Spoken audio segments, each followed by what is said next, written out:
ሴመን ሪቴንሽን ከወሲብ መታቀብ ወይም ዘረመልን በውስጣችን የማቆየት ጥበብ። ይህ ሐሳብ በምስራቁ ዓለም ከፍተኛ ቦታ የሚሰጠው ጉዳይ ሲሆን በተለይ በጣኦይዝምና ቡዲዝም የመሳሰሉ የምስራቃውያን የሃይማኖት አስተምህሮች ዘንድ ከወሲብ መታቀብ የተቀደሰ ልምምድና ፈጣሪን ወደ መገናኘት የንቃት ደረጃ ማደጊያ መንገድ ተደርጎ ይቆጠራል። ነገር ግን ብዙ ሰዎች ይህንን ሐሳብ በተሳሳተ መንገድ ይረዱታል። ሴመን ሪቴንሽን ማለት ፈጽሞ ወሲብን አለማድረግ ወይም አለማግባት ማለት ሳይሆን በሰውነታችን ውስጥ በተፈጥሮ የተሰጠንን ሴክሹዋል ኤነርጂን ከአላግባብ ወሲባዊ ግንኙነቶች ራሳችንን በመቆጠብና ዘረመላችንን በውስጣችን በማቆየት ወደ አካላዊ ጥንካሬ፣ መንፈሳዊ መነቃቃትና ወደ አእምሮአዊ እድገት የመቀየር ጥበብ ነው። በታሪክ ውስጥ በፈጠራ ስራቸው ስማቸው ጎልቶ የሚጠራው እንደነ ሊዮናርዶ ዳቪንቺ የመሳሰሉ የጥበብ ተምሳሌቶችና እንደ ኒኮላ ተስላ ያሉ የሳይንስ ጠበብቶች ራሳቸውን ከወሲባዊ እንቅስቃሴ በመቆጠብ ዘረመልን በውስጥ በማቆየት የሚፈጠረውን ኃይል ዓለም ዛሬ የምትደነቅባቸውን የፈጠራ ስራዎችን ለመስራት ተጠቅሞበታል። ወደ ዘመናዊ ዓለምም ስንመጣ የምድራችን ቁንጮ ባለሀብት ኤሎን ማስክም ስለዚህ ጉዳይ በአንድ ፖድካስት ላይ ሲያወራ ተደምጧል።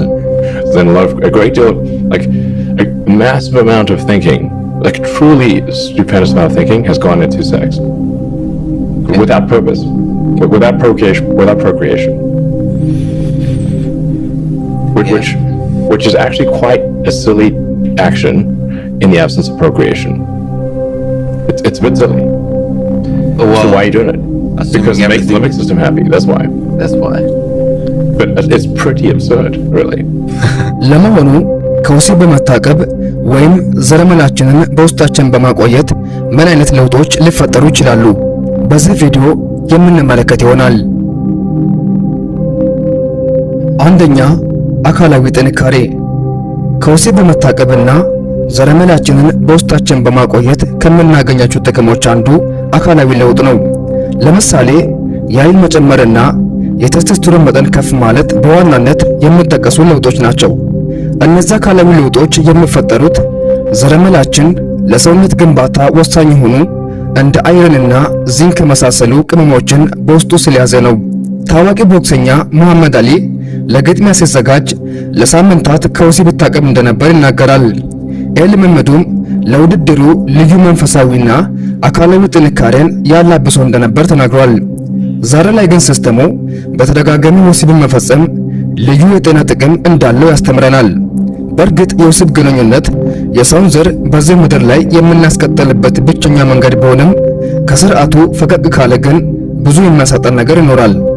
ከወሲብ እንቅስቃሴ ራሳችሁን ገድባችሁ ባቆያችሁ ልክ በሰውነታችሁ ላይ ከተለምዶ ለየት ያሉ ለውጦችን ማየት ትጀምራላችሁ።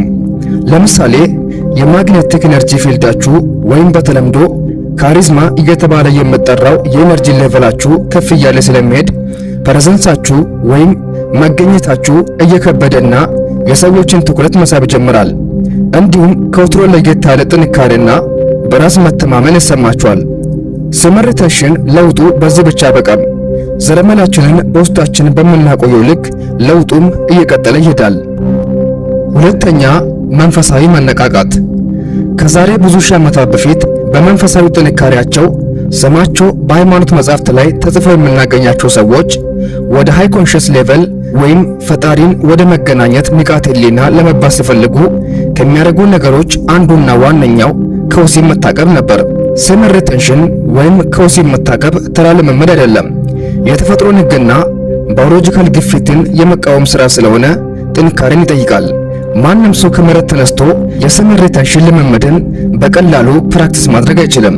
በተለይ በወሲብ ልምምድ ውስጥ የቆየ ሰው ከወሲብ መታቀብ ቆራጥነትን ይጠይቃል። ምስራቃውያን በተለይ የጣኦይዝም እምነት ተከታዮች ከወሲብ የመታቀብ ሥርዓትን ጅንጊ እያሉ የሚጠሩ ሲሆን ወደ ከፍተኛ መንፈሳዊ መገለጥና ወደ መለኮታዊ ንቃት ደረጃ ለማደግ ይጠቀሙታል። መንፈሳዊ ማንነታችን ከስጋዊ ማንነታችን የበለጠ ጠንካራና ንቁ ነው። ነገር ግን እኛ በስጋ ማንነታችን ስጋን ለማስተሰት በምናደርጋቸው ነገሮች መንፈሳዊ ማንነታችንን እየገደብን እንኖራለን። በስጋዊ ማንነታችንና በመንፈሳዊ ማንነታችን መሃል ያለ ልዩነት ነው። ስጋዊ ማንነታችን በውጫዊ ሁኔታ የተገደበ ነው። ይህ ማለት ዓለምን የሚረዳው ከአምስቱ የስሜት ሕዋሳቶች በኩል ብቻ ነው።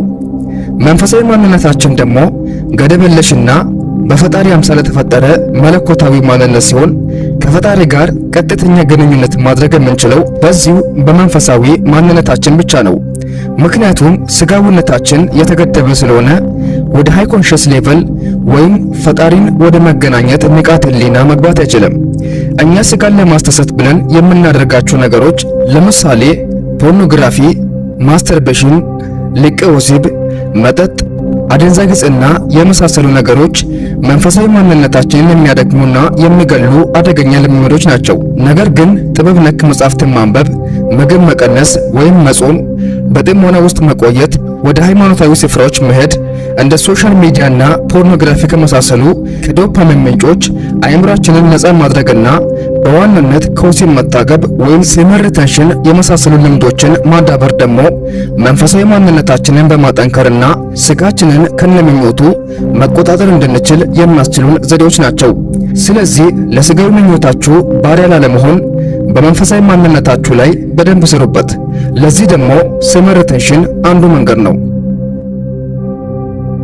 ሶስተኛ፣ አእምሯዊ ለውጥ።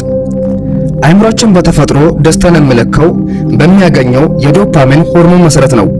ነገር ግን ከውጭ የምናስገባቸው እንደ ልቅ ወሲብ ወይም ማስተርቤሽንና ፖርኖግራፊ የመሳሰሉ የዶፓሚን ምንጮች እጅግ ከፍተኛ የዶፓሚን መጠን ስላላቸው በአእምሯችን ውስጥ የዶፓሚን መዛባት እንዲፈጠር በማድረግ አእምሯችን ላይ ከፍተኛ ጉዳት የማድረስ አቅም አላቸው።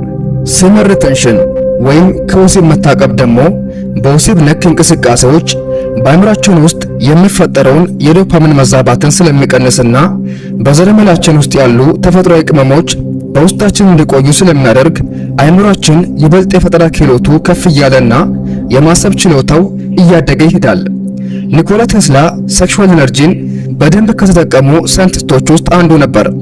ቴስላ ሕይወቱን በሙሉ በፈጠራ ስራዎቹ ላይ ትኩረት በማድረግ ያሳለፈ ሲሆን ትዳር ለመመስረት እንኳን ጊዜ አልነበረውም። እንዲህ ማድረጉ ትክክል ነው ብዬ ባላምንም ከወሲብ በመታቀብ የሚገኘውን ሴክሹዋል ኢነርጂን ግን እስከ ጥግ የተጠቀመ የመጀመሪያ ሳይንቲስት ነው። በጥበብ ስራዎቹ እስከ ዛሬ ስሙ የሚታወሰው ሊዮናርዶ ዳቪንቺን ቢሆን ትኩረቱን ለመጠበቅና የፈጠራ ክህሎቱን ለማሻሻል ረዘም ላሉ ጊዜያት ከወሲብ ይታቀብ እንደነበር የታሪክ መዝገቡ ይናገራል። ስመር ሪቴንሽን ከዚህም በተጨማሪ ራስን የመግዛት አቅም ወይም ዲሲፕሊን እንዲኖረን በማድረግ ከተለያዩ አላግባብ ወሲባዊ እንቅስቃሴዎች እንድንቆጠብ ያግዘናል። በአጠቃላይ ከወሲብ መታቀብና ማስተርቤሽን ከመሳሰሉ ወሲብ ነክ እንቅስቃሴዎች መቆጠብ አካላዊ ጥንካሬን፣ መንፈሳዊ መነቃቃትንና የአእምሮ የፈጠራ ክህሎትን ይጨምራል። ስለዚህ ከወሲብ ተቆጠቡ። ውጤቱን በአጭር ጊዜ ውስጥ የምትመለከቱት ይሆናል።